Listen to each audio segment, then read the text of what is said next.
все пределы. Сейчас Александр Сергеевич все раскроет. Александр Сергеевич, можно. Значит, Александр Сергеевич Шилов, руководитель центра лаборатории, вот, и он все расскажет вам, что это такое, что это за лаборатория, какие результаты она дает. Ну, это научно-образовательный центр проблемы физиологии и физической реабилитации. В основном мы работаем со спортсменами. Также при НОЦе существует студенческая лаборатория «Спорт и здоровье», «Спорт и health». Мы разрабатываем, собственно, начиная от спортивно-оздоровительных методик, чисто таких двигательных, ну, заканчивая инновационными проектами, в частности, ну, гипоксическим перекондиционированием, проще говоря, дыхание газовой смесью с пониженным содержанием кислорода. В частности, Мани Пакьяо, например, очень использует часто данные подходы. Можем практически все исследовать в нашем организме, кроме биохимии. Мозг, сердце, нервно-мышечный аппарат, установить тонкую нервно-мышечную специализацию, ну, грубо говоря, там, не знаю, средневик, стайр, универсал и так далее.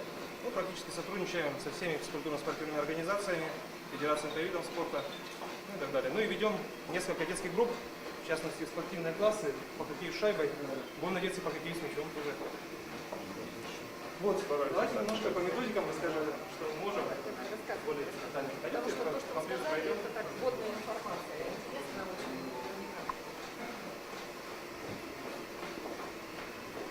Собственно, наше оборудование позволяет фиксировать углубленную электрокардиограмму.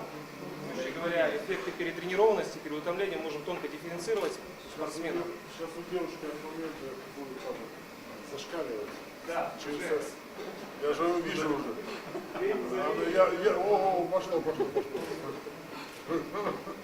Застесняю девушку. У нас подготовлены легкоатлетки сегодня на уровне кандидатов спорта. Надеюсь, будущие мастерицы. В прошлом году у нас выполнили ребята, которые считались не очень перспективными, 2 мастера спорта России по биатлону и по лыжным гонкам. Довольно-таки сложно в республике сделать, всего конкуренция очень высокая.